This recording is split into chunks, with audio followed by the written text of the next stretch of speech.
Hey, this is Dr. Kit. It's good to be on again. Good to see you. This is the shake up. You know how we do it, how we say it. Listen, when you make your best smoothie with multiple ingredients, you take it out the blender, you put it in that little canister to let it marinate itself together. You know what happens sometimes when you put a whole lot of different things in one thing. They got to take time to get to know each other. You know what? Relationships are like that. You have a lot of people coming together. It doesn't matter where. It takes a while. Sometimes things start out real slow. But after a while, when things start to settle down and people start getting to know each other, things start to move in the right direction. What a shakeup is like that. When you got all those ingredients, and my wife make a smoothie, man. She got a dozen or more different things inside of that thing. She really like to do her smoothies up. When we let it settle for a while to marinate, then all the good stuff settled to the bottom, and what you have up top is primarily the just the liquid. But when you get that in and shake it up, turn it upside down, do whatever you got to do, then shake it up, man. I tell you what, ain't nothing tastes better than that.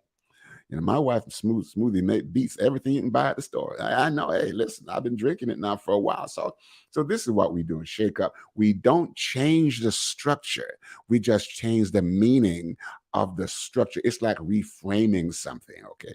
So we don't change anything like that. So this is what we're doing when we come on Monday evenings at 6 p.m. Central time. Now you know that the every now and then I will do a show by myself to answer questions. Well, I had a guest in place for us tonight, but unfortunately, this guest will not be here tonight. And I just learned just recently here that she has a death in her family. And so I just wanted to just take some time here to just just let her know publicly that in all phases of her life we appreciate her, and that we believe that it's a good thing for her to be supportive of her family members. You know, we just don't understand. It's one thing to say, listen, when my significant other or a family member died or somebody I was close to, it's easy for us to try to grapple with that and grasp that thing and make sense out of it. And sometimes we can't even do that because we're so mired down with our feelings of grief and pain and loss. You know, so what's going on with her now is nothing that is a stranger to you every day, every moment. As a matter of fact, some of you listening may be going through this yourself at this time, a time of loss. And so every time you have a loss, the more significant it is. It's a time when you have to kind of get deep on the inside of yourself and ask yourself some really significant questions like, who am I? What is it about me that's making me feel the way I'm feeling like right now, going through my time of loss? If you are one of those who are going through a time of loss, it is a time for you to ask that, you know, because it will help you to go through and grow through your pain and understanding who you are. And then when you do that too, always try to surround yourselves with people who have a good understanding of losses through their own experience. So try to do that too. So that's what I'm here. I just wanted to not leave the space vacant. I wanted to make sure that I could also speak to her experience and also the experience of others that might be going through this loss. Okay, so just make sure that, and let me say this, this gives an opportunity for people to grieve, and people don't grieve all the same way all the time. Even one person will grieve in different ways, just depending on the loss that they've gone through. And I'm going to do something on grief at some point, but it's not just about the loss. It's a lot more, but we'll talk more about that on another show, another shakeup. Okay, so just hold on to that and just keep on keeping on, and the shows that we do here, they're so important because I have information like this that I'm sharing with you right now, and I want to be able to share it with others. So here's what you do. Here's what you do. You love the show. And sometimes I don't get as animated, especially when my guest has had a loss. If you like the show, like it, follow, share, and subscribe. Like it, follow, share, and subscribe. You don't know who's gonna come on the show and hear something that they need to hear, that they have not heard before, or they might have heard it before, but I frame it in another way. They frame it in another way. So when you like it and you follow, you share, subscribe. One of the things about following, when you follow, you're following something or someone that makes sense to you. But then at some point, every follower becomes a leader. That's when you bring other people on board behind you to follow you. So now they're not just going to follow what you're saying, they're going to be following you as a person. So just make sure, like it, follow, subscribe, do all of that and bring some people along with you. All right. So for those of you who are just coming on, I normally have a guest on with me, but tonight our guest just had a sudden loss of a family member, and I didn't want, a lot of times when these things happen, you know, we treat people like they are like they're substitutes. We can always substitute them for something else. We treat them like like paper towels we use and discard.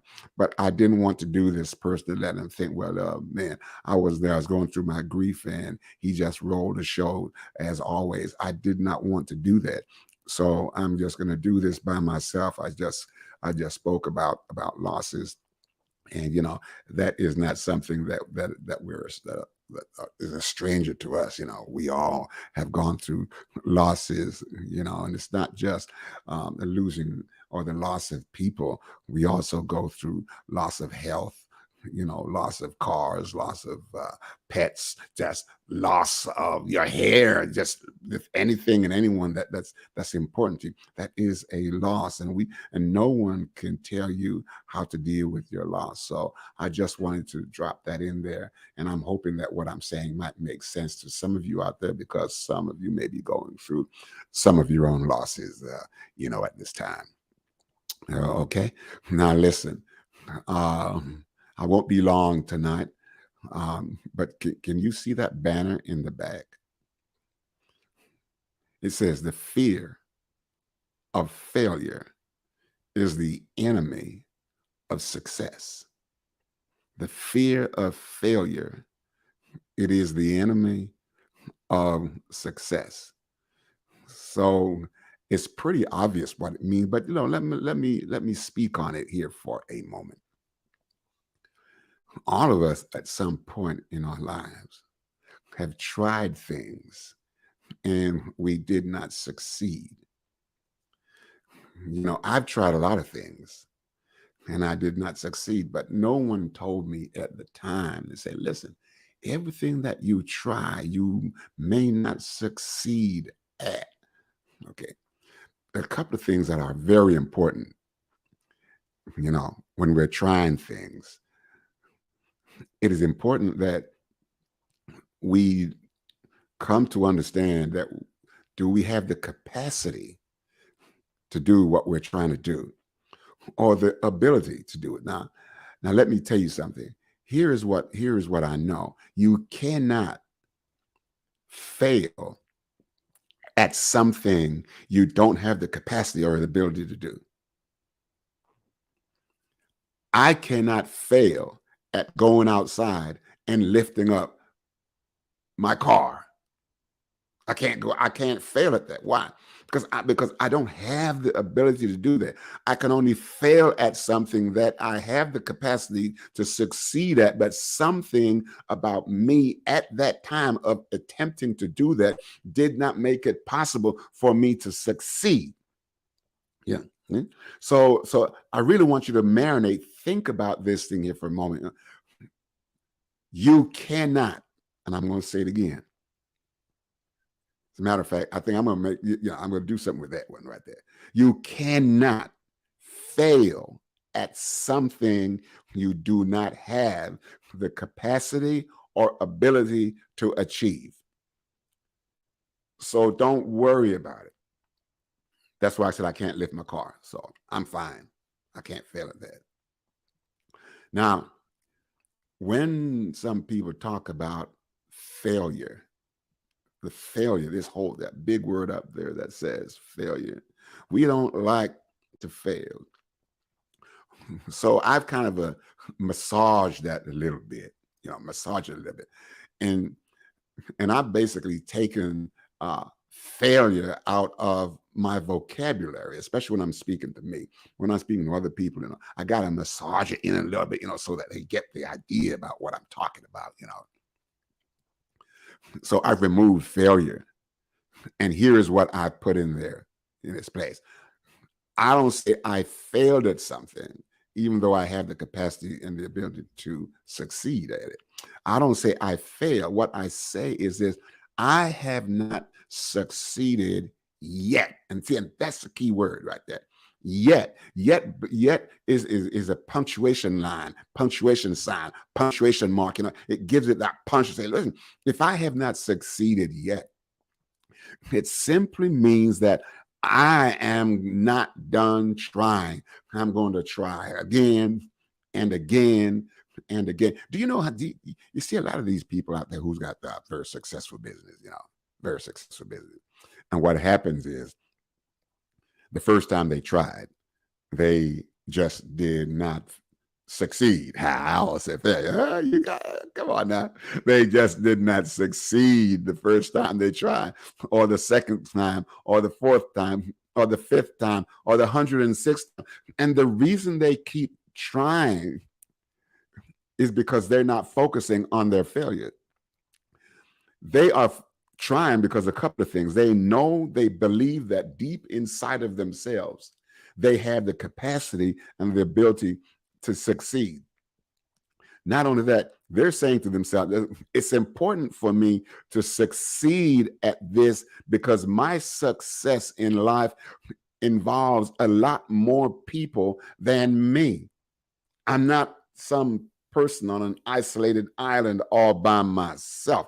I touch a lot of other people. Everything that I do in life impacts somebody else. So I cannot afford to go and crawl off in a corner because I did not succeed, telling myself I failed, and then go sit down and just cry myself to sleep. That is not going to do it. Or, I got to say that I'm not advocating this, but listen, sometimes when people don't succeed, they go and they get involved in what I call emotional anesthesia. You know what that is? Anything that you do or you use in order to make you forget about the fear that, about your failure. I'm going to use that again, because failure is a loss of not succeeding. And it sometimes is a loss of the way you see yourself, because we want to see ourselves as in a particular way. And then when we don't see ourselves in that particular way, because something happened that was outside of our capacity to change, we come down on ourselves. And then the emotional anesthesia comes into play. The emotional anesthesia could be anything that you use to take your mind away. For some people, it might be any number of drugs, and people do that. I'm not saying you should do that. What I'm saying is don't do that. You need to get deep inside yourself and ask yourself the question, What is it about me that is making me at this time feel the way I feel? You know, somebody that's supposed to say, the inventor of 409 cleaner had 408 times when it did not happen, and he just kept on trying. Why? Because he believed in himself, he believed in the product, and he believed in making the lives of people so much better. You got to do that for yourself too. Your life is not just about you. It doesn't revolve around you. You got to say to yourself, I am who I am, not just for me, but I am who I am for you also. What do I have that you want? What can I bring to your life that's going to make your life more potent? What's going to make your life more powerful? That's going to make your life more enjoying, not just for you. Because when you start to win, everybody around you becomes a winner. You know what? Because you got a good attitude. Winning attitude is always a good attitude. And so, you know, you kind of do that. So you look beyond yourself. Whenever you're doing something, look beyond yourself and see whatever it is you're doing as being important for the well-being of other people. That will give you the impetus, the drive, the push, the energy to just keep on keeping on. And so you stop looking at your not succeed yet, and you say, but wait, if I give up now, I'm giving up on all of those people out there. They're depending on me. All right, you're not hearing me. Listen, if the person who, listen, you know this, when the Wright brothers, they're talking about fear of failure, you know, when the Wright brothers was in the business of creating aircraft, do you know that they were not thinking about staying on the ground? Yes. They could not be thinking about remaining on the ground because flying required them to get off the ground. Right.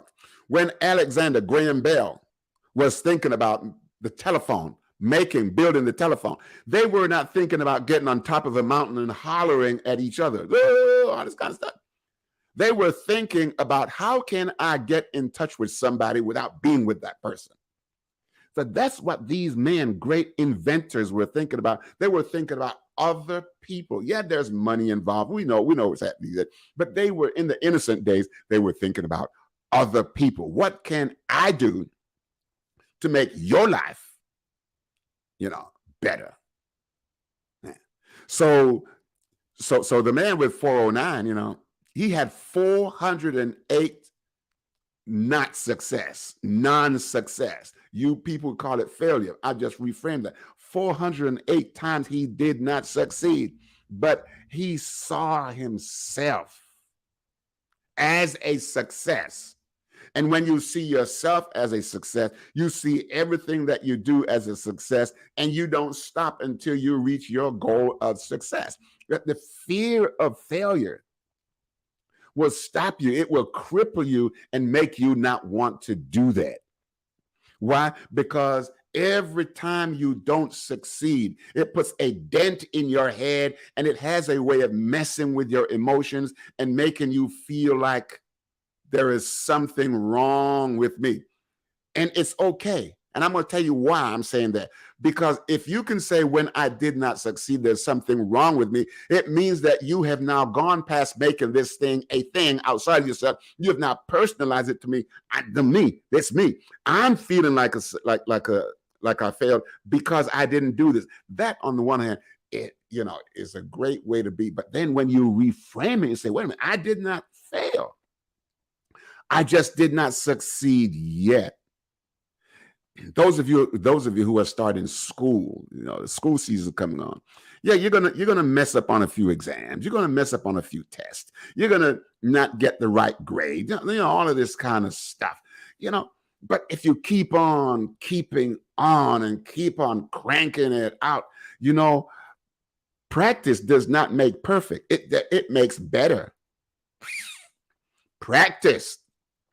Because there are some things that cannot be perfect. Why? Because it's ever changing. Something that is ever changing cannot reach perfection, but it can make you get better.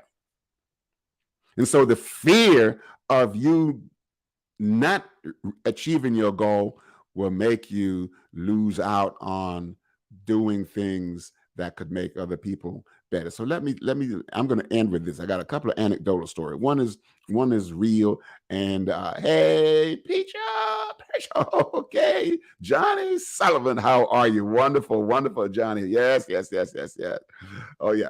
No, let me tell you. One of these stories is real. I, I don't remember all the details, but it's there. I think it was back in the 60s when it was in South Africa. They had their first heart transplant. And I think the doctor, I can't remember his name or the recipient of the heart. I think they took the heart of a primate, a monkey or a baboon or one, and put it in the cavity of this man. And he didn't live too long, but he lived for a little while. And the man said, whoa, if he can live like this for such, for a little time, maybe there is a way moving forward. And they just kept keeping on and keeping on and and now today, heart transplants, it's like eating ice cream. It's just that easy. As a matter of fact, I understand. I was told by a notable nurse that, listen, it's possible in the OR for them to take the heart out of his cavity, cut everything that attaches it to the body, put it in a bowl of ice water. It's going to stay right there. They're going to pull it back out, put it back in his cavity, sew everything together. Boom, boom, boom. Heart's beating. Boom, boom, boom, boom, and they're just going at it. Do you see what happens? The first time they might have seen that as a failure, but they said, wait a minute, if I can do this, I can impact a lot of people's lives all over the world. And now heart transplant is like going to the store. It's just that easy. I want to end on this one. I think everybody who's of a certain age, 5'10", Oh, yeah, somebody put it here. Dr. Christian Barnard, surgeon in South Africa. Thank you for dropping that in there for me. Wonderful. See, I got people just watching me to make sure I'm being honest. Yeah, Dr. Christian Barnard. Yes, and I think the person that he worked on was a dentist. Also, I think so. Don't quote me on that, but it might have been. So anyway, I'm coming here back to this. I want you to open up your mind. We're talking about the fear of failure is the enemy of success. I want you to open up your mind. All of us, if you're 10 and over, or even 5 and over, have seen somebody in a wheelchair. That is their ambulation. That is their way of moving, getting from place to place. Their legs don't work. And then you might see some that are quadriplegic, from here down, nothing works. I mean, like nothing. And so I've seen them where they have this thing in their mouth and they do this. But now, do you know they have, they're thinking about wheelchairs that you just have to, it's got all this kind of a Bluetooth stuff. Now it's all eye movement now, it's great stuff now. But listen, you could think about eliminating the need for wheelchairs. Eliminating the need for wheelchair. What if, say, a neurosurgeon and an engineer got together, sat down with their sketch pad, start writing out some stuff, or, a lot of good things come off of the golf course, they're hitting the ball in the 9th green, so they just kind of just out there, just doing their thing out there, on the 9th green, what all the stress is gone, so their mind is free, free to think about a whole lot of different things. So what does it say? Let's say John and Bill. Hey, John, what's up, Bill? Man, I got just hold it. I got something I got to drop on you. I've been thinking about people in wheelchairs. Okay, so what? People do that all the time. Yeah, but Bill, you ain't listening to me, man. Yeah. Okay, I listen. So they just kind of sit down there for a little while and they say, well, I was thinking that, I'm an engineer and you're a neurosurgeon and we play golf together. We're golf buddies. We could partner in another way. Here's what we could partner and do. I'm an engineer. You're a neurosurgeon.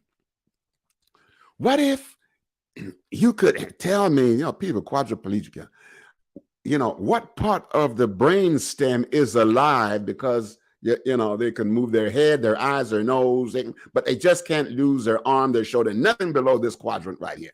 And listen, the neurosurgeon, man, listen, man, that ain't never been done. And the engineer said, yeah, because has anybody ever tried? I can't do it by myself. You can't do it by yourself. But listen, what if I could create an electrode that you could put at the active brain stem, like right here, where there's still life up here? What if we could do that? And you could create and put a little battery somewhere, and you could tell me what part of the body to place these electrodes, powered by a little mini stool battery like this. And we could hook it up. And when we hook it up and we hit that on button,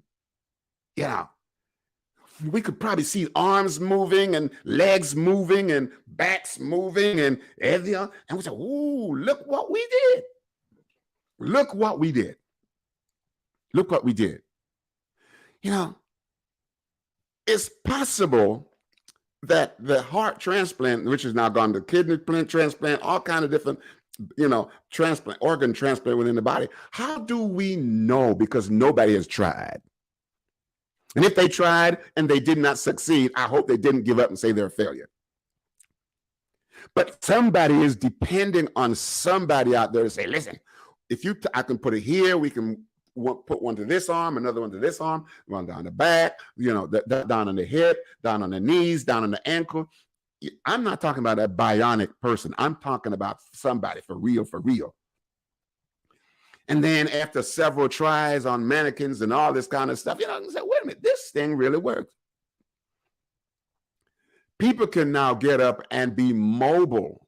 And you know how they do it over and over. It can get better and better and better. Not perfect, better, better, better. Practice makes better, not perfect. They go on. And then it will develop into where wheelchairs will be obsolete. I mean, like obsolete. Nobody will need a wheelchair. Why? Because of the collaboration between an engineer and a neurosurgeon. And they believed in themselves, their skill set.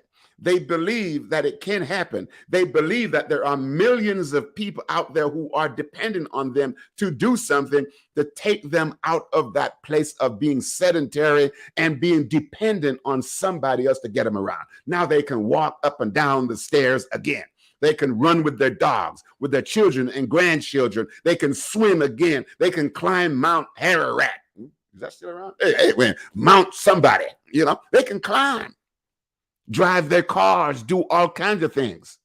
Go to the restaurant, go buy clothes and dress themselves. They can do all of that stuff again. Why? Because somebody dared to push the limit and say, listen, I can do this. And it doesn't matter how many times I don't get it right. I have not failed. I just have not succeeded yet. The fear of failure is the enemy of success. The fear of not getting it right will stop you from pursuing something that could be beneficial to you and entire humanity. Now, how about that? So, if you know a neurosurgeon and an engineer who wants to tackle this thing, and get a team of, listen, you want to do something real good? Get you a team. Get you a team, okay? Don't try to do it all by yourself, because nobody's got all the knowledge, like that. Get you a team of people who can help you to realize your dream. The fear of failure, it is the enemy of success. So what do?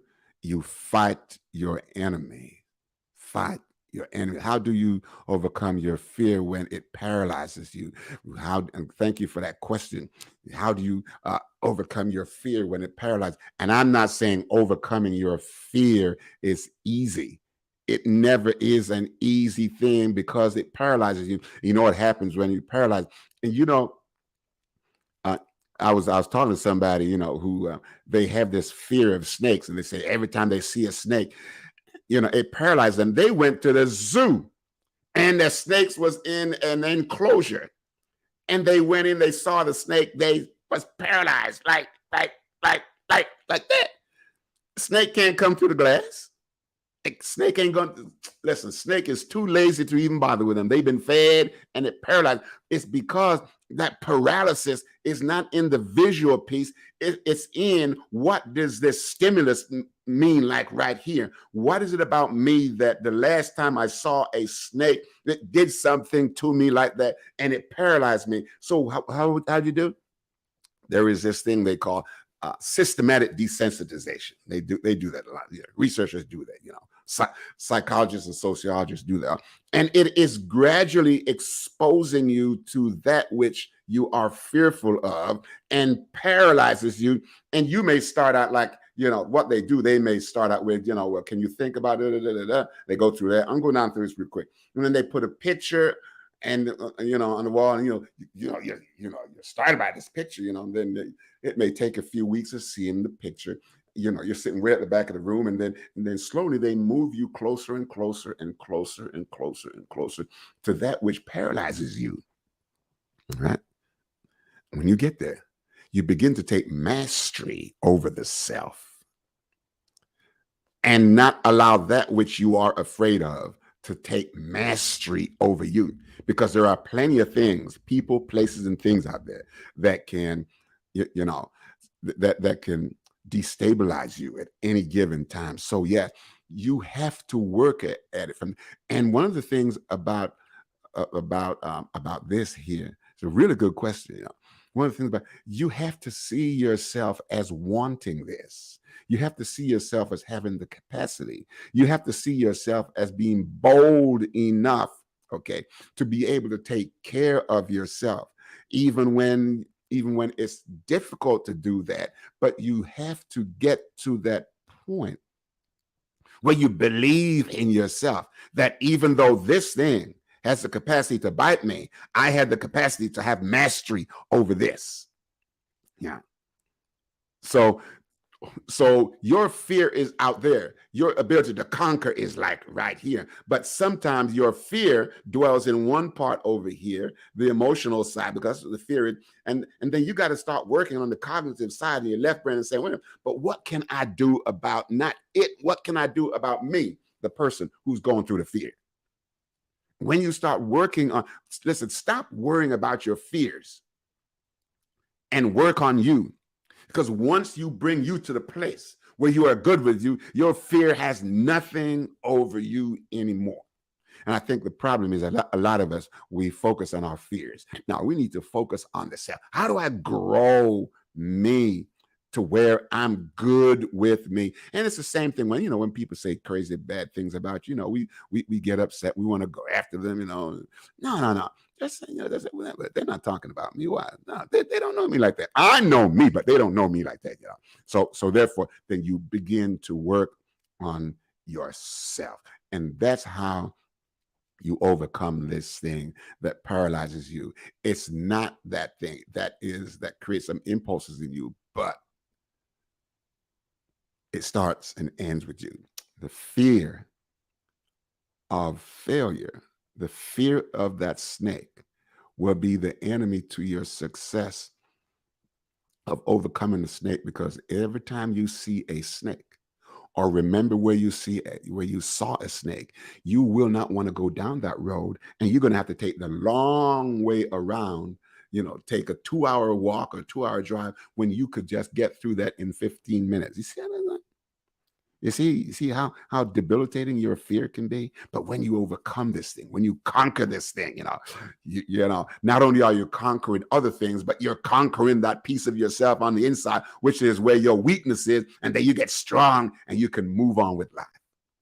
The fear, I'm gonna cut it out now, because I can just go on and on. I love this. The fear of failure is the enemy of success. You want to succeed, take care of your fear. Your fear is not outside of yourself. Your fear is deep on the inside. You control that. That is your game space. That is your home field. That's all of this stuff. Your fear is here. Your success is here, and both are collaborating inside of here. It's just that you think that your fear is greater than your failure. Well, I tell you what, put your success in this biggest part of your brain, okay, and watch it conquer your fears. Then you won't have any failures. Okay.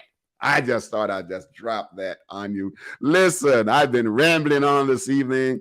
And again, I told you that, but listen, the reason I'm on by myself this evening is because I had a guest, but unfortunately they had a death in the family. It's pretty recent. And so, they're going through some stuff. And I did not want to just get somebody else and give them the feeling like, like they're disposable. I can just grab anybody and put it in. So I just thought I opened up by talking about losses and fears, and then I'm ending with the fear of failure is the enemy of success. But I want to put it out there. Listen, listen, all you engineers and neuroscientists and brain surgeons, whoever you are, just get together and get people out of their wheelchairs, get them back up again and start in and just walking. Okay, please do that. I think if you can do that, the whole world will be a much better place. Listen, before I bring it to a close, listen, if you like this show, here's what you do. Okay, you just you follow, share, and subscribe. Because even when I don't have somebody, I didn't find out until this, till a few hours ago. So I had to come on and do something, So, God has blessed me with a whole bunch of stuff up here, a whole lot of stuff up in this cranium up here. I could pull something out like that. And I'm not boasting. I'm just thanking the Lord that he was able to help me to do this so that I could help somebody to not with the fear of failure. So just follow, share, and subscribe. And just allow this show to grow. Listen, we would like you to be a part of the shakeup, to be considered for a part of the shakeup with me in the future. Just email my team at drkitspeaks@gmail.com. That's drkitspeaks@gmail.com to be considered. Now, here's the deal. You can be on camera or you can be off camera. We would rather have you on camera because it makes me get a little bit more crazy, when you're on camera, But even if you don't want that, I can still get crazy when you're in the dark, A lot of good things, can come out in the dark, So yeah, we'd love to have you, and you can come on, talk about a lot of different things that that are personal to you, and things where you have worked with people and engaging people in different types of relationships, and how you went through those things, and how it impacted them and how it impacted you. And because it impacted them at the micro, and it impacted you at the meso, and now it goes to the macro, how just because you help one or two people, look at that, because why does it get larger? Because you help one helped two helps four helps 16 helps 100. You know what I'm talking about. And that's the way it works. When you're unselfish, it can happen. Okay, so do that to be considered for a future part on the future show. Listen, and now in September 24th, Atlanta, my wife and I, we will be hosting a show in Atlanta, and it's called Refueling Your Relationships. Okay. Yeah, in the past, my wife and I, we have done a lot of since 2004. We've done a lot of marriage retreats, in Alabama and in Chicago and places like that, and we've been doing those stuff. But then, when I took a look at it, I said, wait a minute, is it really the marriage, or is it the relationship? And so we put our heads together and we kind of changed it up. So we're talking about, and this is going to be a one day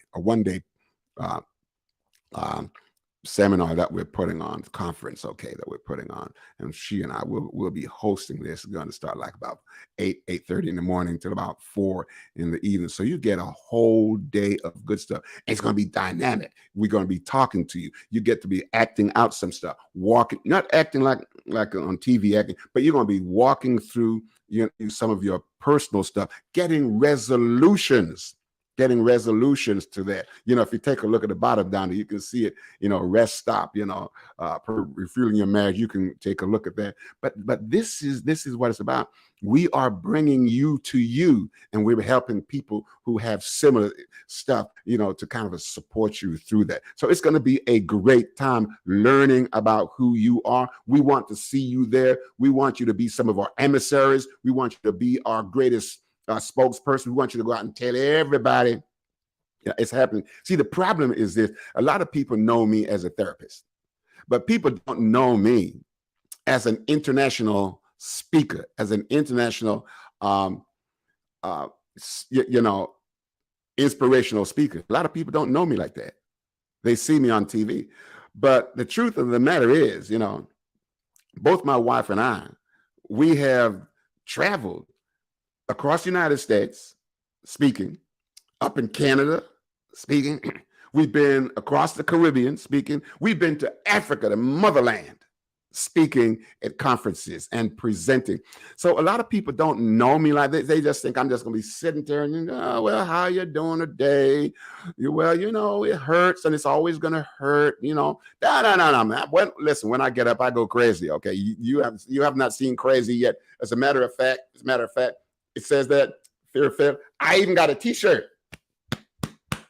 The fear of failure. And it says Dr. Kit, that's me. Why? Because it's mine. It's my original t-shirt. That whole saying, it's mine.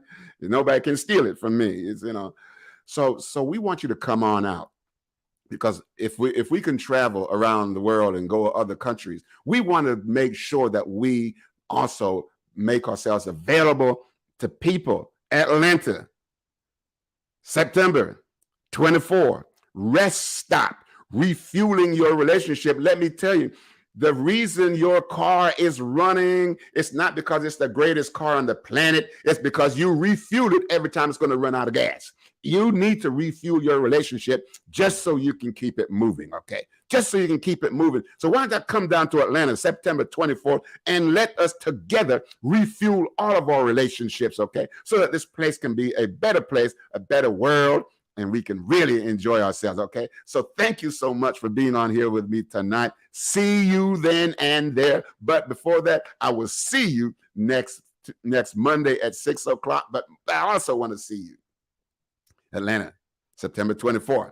Tell all your friends. Hey, listen, they may even have a little poochie corner. Bring your dog too. I may be able to tie something in that will make you realize that your dog is an important part of who you are. So refuel your relationship with your dog too, okay? Thank you, Sister Johnny. I really do appreciate you so much for checking in on me tonight, okay? Keep checking in, all right? And we'll have more. As a matter of fact, Sister Johnny, I may even have you on here one time, because I know you got a whole lot of stuff you want to say, okay? How you've helped people and, shaped relationships with people. So, yeah, we can do that. We can, as a matter of fact, I'm going to get my team to get in touch with you. Yeah, we can do that. All right. So thank you much. See you next week. See you in Atlanta. Be well. God bless you.